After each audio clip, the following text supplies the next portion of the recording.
বাকি আছে, এই চিন্তা করছে এই সুযোগে জুতো নিয়ে নেবে। এই বলে যেমন জুতো জোর মাস্টারের জুতোতে হাত দিয়েছে, আর মাস্টার জুতো নিয়ে কোথায় যাচ্ছিল, মাস্টার হাত ধরে নিয়েছে। বলে কেন স্যার, আপনি যে নামাজ পড়ছিলেন? বলে ঠিক দেখেছি, মুখ ছিল কাবার দিকে আর চোখ ছিল জুতোর দিকে।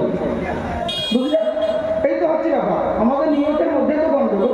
হ্যাঁ, তাকে নামাজ পড়িয়া শুধু ধ্যান অন্যান্য দিকে থাকে, এটা হচ্ছে আমাদের অবস্থা। নামাজের তো নিয়ম কানুন কিছু জানি না, আর যদি বা একদিন জানি তো পেশা হাজার রকম প্রশ্ন, মৌলবীকে গিয়ে হাজার রকম প্রশ্ন। 2-4 দিন নামাজ ধরা হলো, মৌলানা গিয়ে বলছে অমুক জায়গায় দেখে এলাম এটা হলো, ইউটিউবে দেখলাম এটা করা যাবে না, ওটা করা যাবে না, এই হবে না, ওই হবে, মানে নানান রকম সৃষ্টি, হাজার রকম কৈফিয়ত। কাকে আর দিব বলে, এই লেগে বলি তোমরা যা ইচ্ছে তাই করো।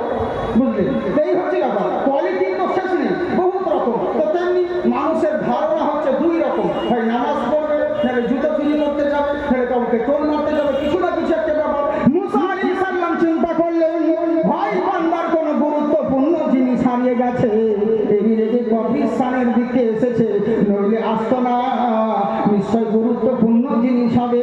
কিন্তু আল্লাহ আল্লাহ আল্লাহু আকবার, কি হলো শেষ পর্যন্ত দেখতে আছে কি, কিছুক্ষণ আগে বিকেল বেলায় ওই বানি ইসরাইল কওমের সবচাইতে সুন্দরী মহিলা যাকে দাফন করা হলো, ওই কবরের কাছে এসে মাটিগুলোকে সরাতে আরম্ভ করেছে, মাটিগুলোকে ছেটাতে আরম্ভ করেছে। হযরত মুসা আলাইহিস সালাম চিন্তা করলেন, হয় মনে হয় এই কবরস্থানের মধ্যে এই বান্দার কোনো মাটি দিতে গিয়ে হয়তো কিছু পড়ে গেছে, তাই হয়তো খুঁজতে এসেছে, আর নইলে বেটা কাফন চুরি করতে এসেছে। দুটোর মধ্যে এক হবে, হয় কোনো গুরুত্বপূর্ণ জিনিস নিয়েছে, হারিয়ে গেছে, আর না হলে কাফন চোর বটে। দুটোর মধ্যে একটা তো হবে। এই চিন্তা করতে লাগলেন, দেখি কি করা যায়। মাটিগুলোকে সরানোর পরে ওই বান্দাটা কবরস্থানের মধ্যে দাখিল হলো। তারপরে ওই মুর্দা ব্যক্তির লাশটা থেকে, মুর্দা মহিলার লাশের উপর থেকে কাফনটাকে খুলে নিয়ে যখন কবরস্থানের উপরে ফেলে দিয়েছে, মুসা আলাইহিস সালাম চিন্তা করলো, এতক্ষণে আমার ধারণা ঠিক হলো, এই বান্দা কাফন চোর হবে। এই বলে চিন্তা করতে আছেন, কিন্তু আল্লাহ আল্লাহ, যখন মানুষ পাপের হাত পার করে দিয়েছে, ওই বান্দাটা কাফন চুরি করতে আসেনি, কোন গুরুত্বপূর্ণ জিনিস হারিয়ে গেছে, ওটা কেউ নিতে আসেনি। ওই বান্দা করলো কি, ওই নাফরমান বান্দা ওই মুর্দা জানাজার সঙ্গে কুকর্মে লিপ্ত হয়ে গেল। সুন্দরী মহিলা যাকে দাফন করা হলো, তার সঙ্গে জেনায় লিপ্ত হয়ে গেল। হযরত মুসা আলাইহিস সালাম, উনি এমনিতেই তো রাজি পয়গম্বর, জালালুল কদর পয়গম্বর, উনি কি আর সহ্য করতে পারেন? গাছ থেকে নেমে যাচ্ছে, যে ওকে আজকে কতল করে দিব। যেমন সামনে পা বাড়াতে যাবে, সামনে জিবরিল আমিন দাঁড়িয়ে গেছে। বলে দাঁড়ান, কোথায় যাচ্ছেন আপনি? বলে কেন, তুমি কি দেখতে পাচ্ছ না? ওই দেখো কবরের মধ্যে আল্লাহর নাফরমান বান্দা, দেখো মুর্দা ব্যক্তির সঙ্গে খারাপ কাজ করছে, ওকে আজকে কতল করে দিব। হযরত জিবরিল আমিন বলছেন, আপনার কি মনে নেই? বলে কি, আল্লাহর সঙ্গে আপনার কি কথা হয়েছিল? বলে কি কথা হয়েছিল? বলে আল্লাহ আপনাকে বলেছে কবরস্থানের মধ্যে সারাদিন থাকবেন, যা যা হবে শুরু দেখবেন, মত বিড়ি করতে যেতে হবে না, নাক গলাতে আপনি যাবেন না, ইন্টারফেয়ার করতে যাবেন না, আপনার কাজ হলো শুধু দেখা। হযরত মুসা আলাইহিস সালাম আল্লাহর হুকুমের কাছে বাধা, উনি চুপ করে গেলেন, আর সামনে গেলেন না। নামুদিকে মাথা নিচু করে চোখ দিয়ে গড় গড় করে পানি ঝরে। জিবরিল আমিন বলছেন, মাথা উঁচু করেন, নিচু দিকে মাথা কেন করছেন? ওই দিকেই তাকিয়ে থাকুন, আমার আল্লাহ আপনাকে তো শুধু দেখতেই বলেছেন, আপনি ওই দিকেই দিদার লাভ করুন। হযরত মুসা আলাইহিস সালাম ওই দিকে তাকিয়ে আছেন, চোখ দিয়ে গড় গড় করে অশ্রু বইতে আছে। আল্লাহর হুকুমের কাছে বাধা, কিছু বলতে পারলেন না। ওই বান্দাটা কুকর্ম করার পরে নিজের গৃহের দিকে চলে গেল। এবার সন্দেহ হয়ে গেছে। হযরত মুসা আলাইহিস সালাম কান্না করতে করতে তুর পাহাড়ের দিকে যাচ্ছেন, যেহেতু আল্লাহ বলেছেন সন্ধ্যেবেলায় তুর পাহাড়ে এসো, তারপরে কথা বলবো। হযরত মুসা আলাইহিস সালাম তুর পাহাড়ের দিকে রওনা হলো, যে আজকে আল্লাহকে বলবো কেমন বান্দা তুমি দিয়েছো, কেমন বান্দা তুমি সৃষ্টি করেছো। এরকম নানান রকম মনের ভিতরে কথা চলতে আছে। তুর পাহাড়ে হাজির হলো। হাজির হওয়ার পরে আমার আল্লাহ পাক বলেন, হে মুসা চলো, আমার কথা তুমি পালন করেছো, সারাদিন তুমি আমার কথা মোতাবিক কবরস্থানে কাটিয়েছো। আচ্ছা বলো তো,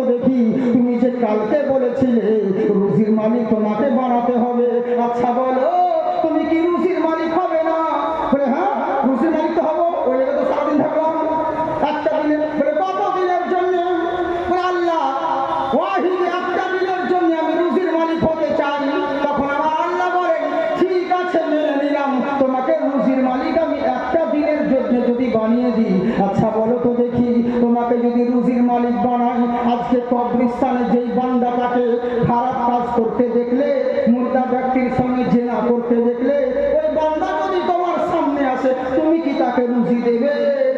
রুজি ওকে সামনে বলে কেটে দিব? ওরকম বান্দা থাকার চাইতে না থাকাই ভালো। ওদেরকে ধ্বংস করে দেওয়া দরকার। ওই নাফরমান বান্দাকে রুজি দেবো আমি? এটা কখনো সম্ভব? আমার আল্লাহ বলছেন মুসা, এর আগেই বলেছিলাম তোমার দ্বারা সম্ভব নয়, কারণ আমি আল্লাহ, আমি রহমানুর রহিম, আমার সিফাত অন্য কারো দ্বারা সম্ভব নয়। কেননা সামান্য একটা নাফরমানি বান্দাকে দেখে আজকে তুমি বলছো তাকে রুজি দেব না, অথচ দুনিয়ার দিকে নানান রকম বান্দা আমার রয়েছে, আমার জমিনে থাকে, আমার খায়, আমার নিয়ামত ভোগ করে আমার পরে, অথচ এরা সারাদিন রাত চলে যায় কিন্তু আমাকে আল্লাহ বলতে মনে থাকে না। কিন্তু মুসা শোনো, দুনিয়ার যত সৃষ্টি রয়েছে এরা সারাদিন আমার নিয়ামত ভোগ করে, কিন্তু সবাই এরা আমাকে আল্লাহ বলতে ভুলে যায়। আমি আল্লাহ তাদেরকে কখনো রুজি দিতে ভুলি না। জেনে রাখো, তাই আমি আল্লাহ, আমার মতন দয়াবান কেউ হবে না। মুসা আলাইহিস সালাম বলছেন, আল্লাহ গো, সাদ্দাকতা, তুমি ঠিকই বলেছ, তোমার উপাধি, তোমার সিফাত অন্য কারো দ্বারা সম্ভব নয়। তুমি রহমানুর রহিম, তুমি রুজির মালিক আল্লাহ, তুমি দয়াবান দাতা আল্লাহ, তোমার মতন দয়াবান, তোমার মতন রহমান আর তোমার মতন রহিম অন্য কেউ হতে পারবে না। তাই আমার আল্লাহ বলে, বান্দা শোনো, ইউহিব্বুকুমুল্লাহ, যারা আমার নবীকে ভালোবাসলো আমি আল্লাহ তাদেরকে ভালোবাসবো, শুধু ভালোবেসে ছেড়ে দিব না, তাদের গুনাহ সমূহগুলোকে আমি আল্লাহ মাফ করে দিব, যেহেতু আমি আল্লাহ হলাম গফুরুর রহিম। বুঝলেন? এবার বক্তব্য স্টার্ট করবো না ছেড়ে দিব? বলবো? টাইম হয়ে গেছে কিন্তু। আপনাদের বিরক্ত লাগে না? অসুবিধা হয় না তো আপনাদের? বাহ, আপনারা খুব ভালো মানুষ গো, আল্লাহ আপনাদেরকে ভালো রাখুক। আর আমরা তো ভালো মানুষ বাবা, আমরা হলাম আশরাফুল মাখলুকাত, শুধু জুতো চুরি করি তা, বাকি আমরা তো সর্বশ্রেষ্ঠ মানুষ, আমাদের মতন ভালো আর কি আছে? হ্যাঁ, কঠিন আমরা ভালো। হ্যাঁ, মন দিয়ে শুনুন, খুব সুন্দর কথা, তবে একবার মহব্বত করতে। হ্যাঁ, ঝুমে ঝুমে দরুদের নাজরানা পাঠ করেন।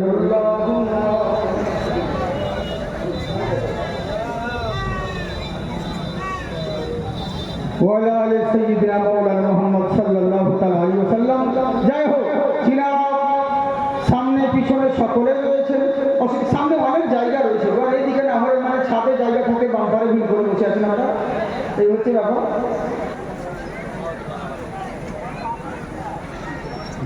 জি জি জি, একবার সবাই মিলে হাত তুলে বলেন তো আল্লাহু আকবার। সবাই উঠাচ্ছেন না কিন্তু, আবার ভোটের সময় এরাই যখন লুঙ্গি তুলে বলবে ইনকলাব জিন্দাবাদ, বডি থাকবে মাথাবাদ, তখন এরাই চাচাবে। কতজন বলে জাকির সাহেব তুমি বলো আমরা বাদ, যদি করো প্রতিবাদ, ঘর থাকবে মুন্ডুবাদ। আমি বলি ভয় করি না রে, আমার জন্মস্থান মুর্শিদাবাদ। বুঝলে তো, যে হাত আল্লাহ আল্লাহ রসুলের নামে উঠে ওই হাতে কোনো লাফুয়া করে না, একবার হাত উঠিয়ে বলেন আল্লাহু আকবার। माशाअल्लाह, नफरत करोगे तुम तो मोहब्बत करेंगे हम, इंसानियत के दम पे हुकूमत करेंगे हम। सुबहानाल्लाह বলেন। হ্যাঁ, অনেকজন বলে মুসলমানের ছেলেরা এই তৈরি হয় ওই তৈরি হয়, মৌলবীগুলো মৌলানাগুলো কেন মাদ্রাসায় পড়ায়, এরা মাওবাদী তৈরি করে, উগ্রবাদী তৈরি করে। বহু পুরাতন আমি দিল্লির সরজমিনে বলেছিলাম যে শোনো, আমার মুসলমানের ছেলেরা উগ্রপন্থী মাওবাদী হয় না, কি হয় তাহলে শোনো, শাহরুখ না বনেগা না তো সলমান বনেগা, সলমান বনেগা, শাহরুখ না বনেগা, शाहरुख न बनेगा न तो सलमान बनेगा, न तो सलमान बनेगा। एक बच्चा मेरा हाफिज कुरान बनेगा, कुरान बनेगा। ऐ दुश्मन इस्लाम तेरी खैर नहीं है, अल्लाह के घर देर है, अंधेर नहीं है। आज के हीरो রয়েছে, কালকে জিরো হতে হবে। যতই লাফালাফি করে বেড়াও না কেন, চিরদিন সবার সমান যায় না। আজকে মুসলমানদের জন্য বলো,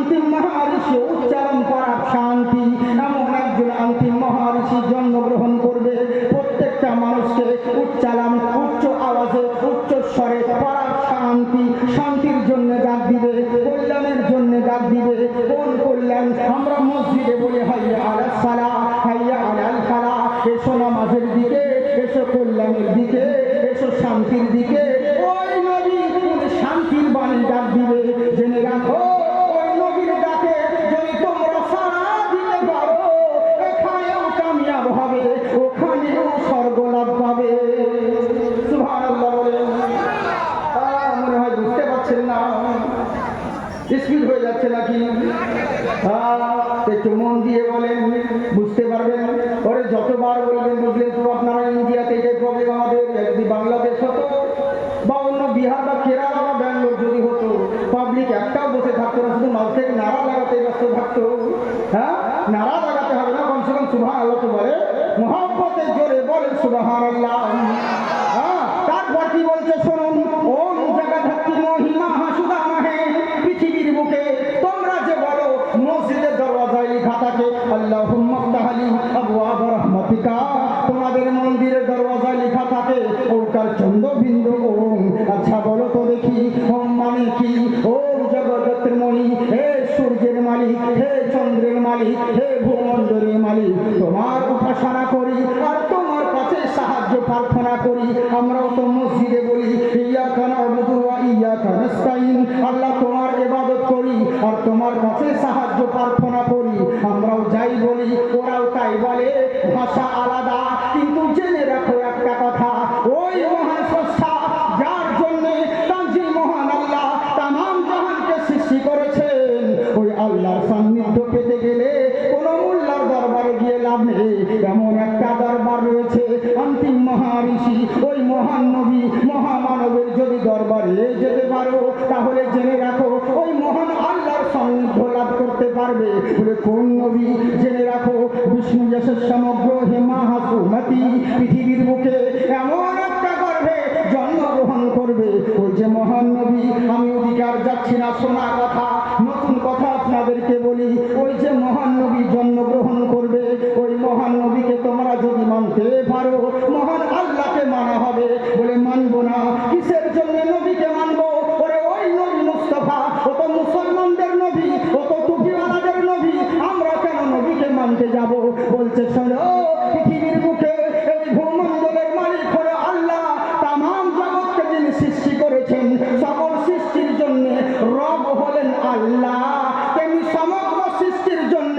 রহমত হলেন রাসূলুল্লাহ আল্লাহ হলেন রব্বুল আলামিন আমার নবী হলেন রহমাতুল লিল আলামিন আল্লাহর খোদাই যত দূর নবীর মুস্তাফাই তত দূর রয়েছে আচ্ছা বলো তো দেখি শঙ্করের যেই নবী জয়দেবের যেই নবী হরিশ্বরের যেই নবী কৃষ্ণের যেই নবী জাকির হোসেনের সেই নবী হাসানের সেই নবী তামাম জাহানের সেই নবী জেনে রাখো ওই নবী পৃথিবীর বুকে সকলের জন্য রহমত হয়ে এসেছে তোমরা যে বারবার বলো ওম সর্বেশ্বরী মহাদয়ামতী ওই মহান স্রষ্টার করুণা ছাড়া কেউ স্বর্গ পেতে পারে না তোমরা যে বারবার বলো মহান স্রষ্টার করুণা ছাড়া কেউ স্বর্গ যেতে পারে না আরে গাধা আমরাও তো বলি আল্লাহর রহমত ছাড়া কেউ জান্নাত যেতে পারবে না আরে কেমন করে তাদের রহমত হলো আরবি ভাষা যার বাংলা হলো দয়া দয়ার হলো আরবি রহমত আর রহমতের কোনো মূল্য নয় রহমতটাই হলেন আমার রাসূলুল্লাহ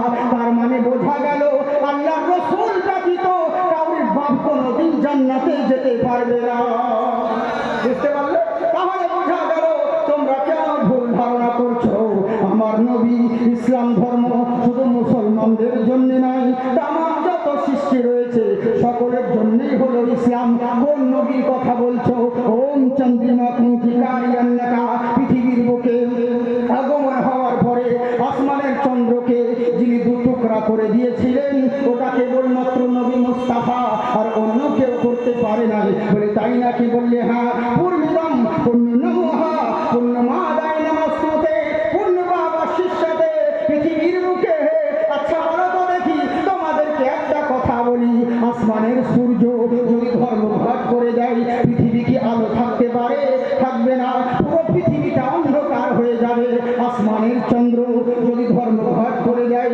একদিন যদি না উদয় হয়, পুরো পৃথিবীটা অন্ধকার হয়ে যাবে।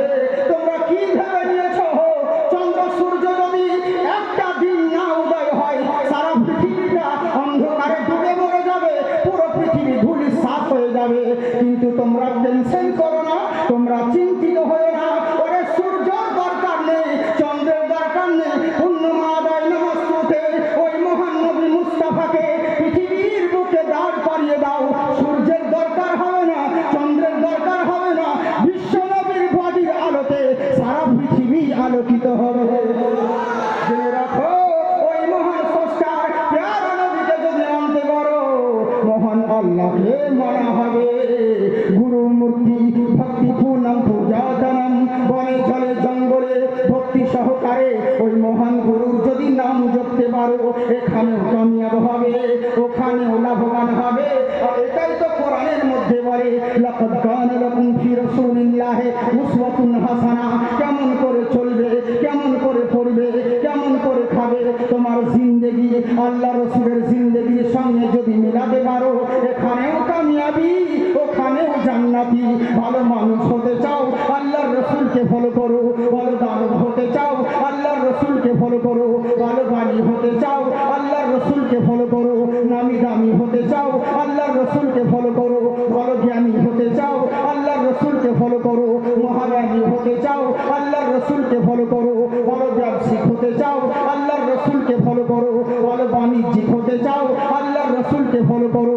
ভালো বৈজ্ঞানিক হতে চাও, আল্লাহর রসুলকে ফলো করো। ভালো দার্শনিক হতে চাও, আল্লাহর রসুলকে ফলো করো। ভালো বন্ধু হতে চাও, আল্লাহর রসুলকে ফলো করো। ভালো সিন্ধু হতে চাও, আল্লাহর রসুলকে ফলো করো। ভালো স্বামী হতে চাও, আল্লাহর রসুলকে ফলো করো। অনুগামী হতে চাও, আল্লাহর রসুলকে ফলো করো। ভালো টিচার হতে চাও, আল্লাহর রসুলকে ফলো করো। ভালো লিডার হতে চাও, আল্লাহর রসুলকে ফলো করো। ভালো কমান্ডার হতে চাও, আল্লাহর রসুলকে ফলো করো। ভালো গভর্নর হতে চাও, আল্লাহর রসুলকে ফলো করো। জাহান্নাম থেকে মুক্তি পেতে চাও, আল্লাহর রসুলকে ফলো করো। জান্নাত লাভবান করতে চাও, আল্লাহর রসুলকে ফলো করো। ইহ জগৎ এবং পর জগতে যদি কামিয়াব আর লাভবান হতে চাও, রাসূলুল্লাহকে ফলো করো। আল্লাহ তোমাকে চোখ দিয়েছে, এই চোখে সবাইকে দেখো, নিজের চেহারা কোনোদিন দেখতে পাও না। কি আফসোস রে, এই চোখে সবাইকে দেখি, নিজের চোখ কান মুখ কপাল এগুলো কেন দেখতে পাই না? তখন সায়েন্টিস্ট বলবে, আরে বেকুব কোথাকার, নিজের চেহারা দেখতে হলে তোকে আয়নার প্রয়োজন আছে।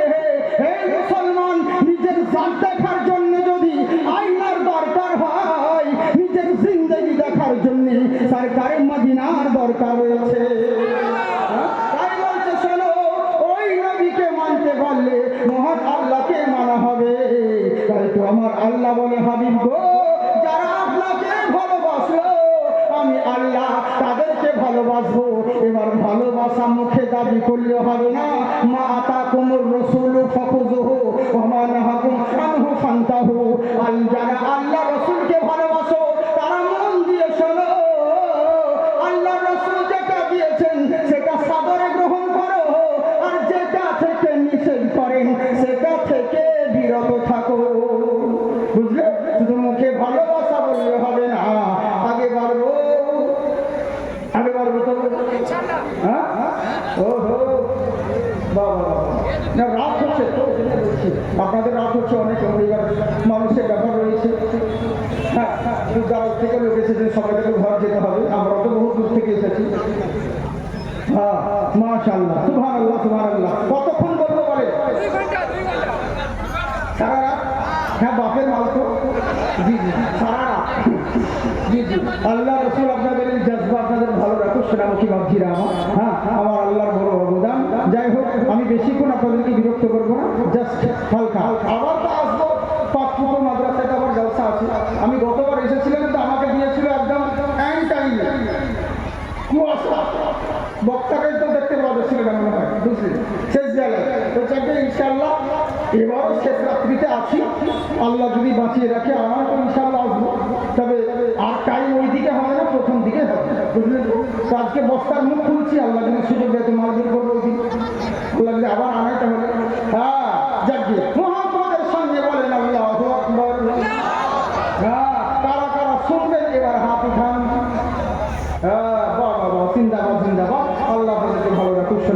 বাবাজিরা আমার, মুসাফির মানুষ, অনেক দূর থেকে এসেছি, আপনাদের জন্য কিছু দিতে পারি আর না পারি, লক্ষ কোটি টাকার চাইতে দামি জিনিস দোয়া তো দিতে পারবো।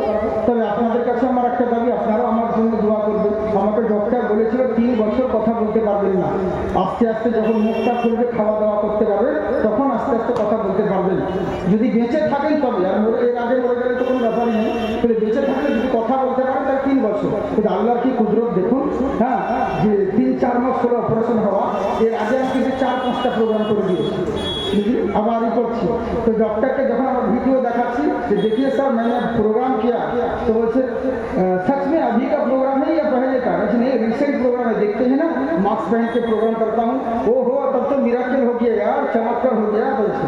বুঝতে পারলেন? এগুলো হচ্ছে আল্লাহ কুদরত। রাখে আল্লাহ তো মারে কে, আর মারে আল্লাহ তো রাখে কে, বুঝলেন তো?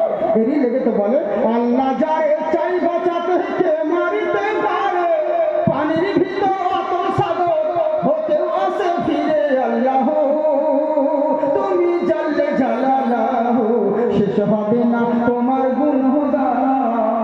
সুবহানাল্লাহ বলেন। হ্যাঁ, বলবো না ফিরিতে।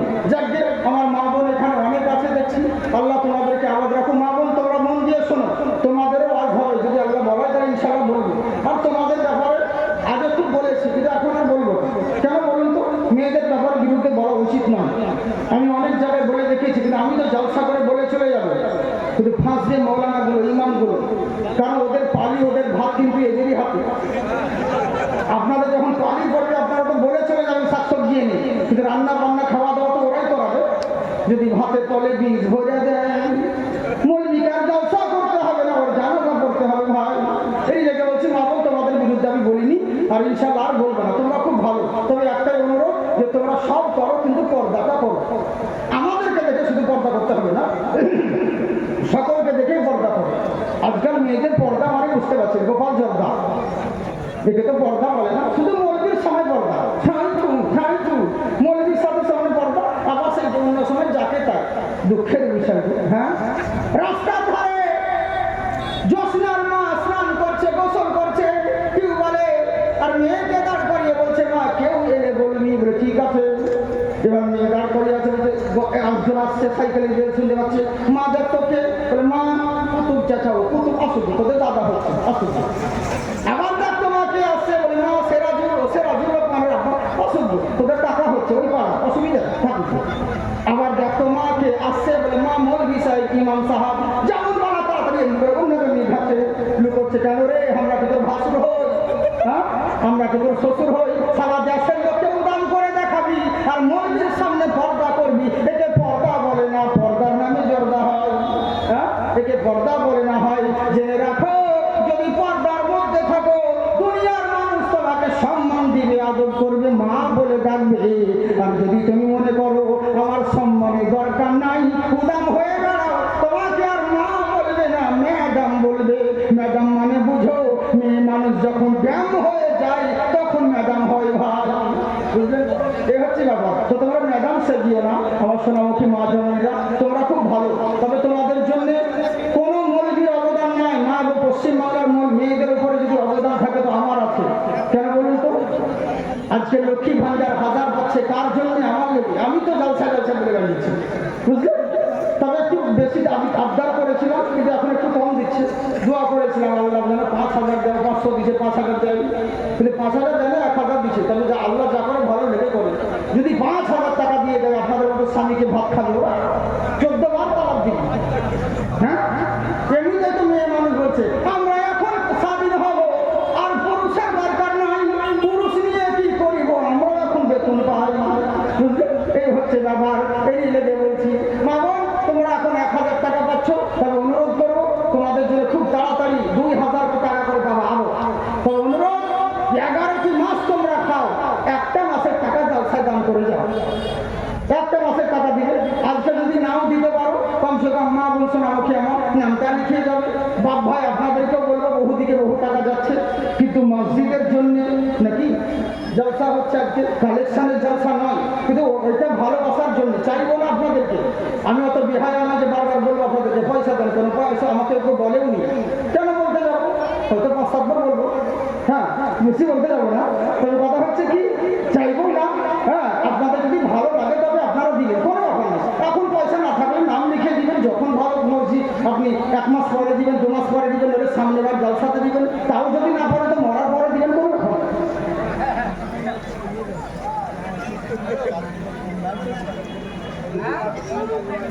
হ্যাঁ হ্যাঁ জি জি জি হ্যাঁ জি, আমাদের এখানে অনেক অবদান রয়েছে মাহবুব ভাই, বাপ ভাইয়ের সকলদের জন্য। সামনের বার জন্য আরো বড় করে হয়, ভালো করে হয়, সেদিকে চেষ্টা করে আপনারা একটু দানের হাতটা বাড়িয়ে দিবেন। তবে যদি আমাকে নয় সামনেও তাহলে দিয়ে না দিন।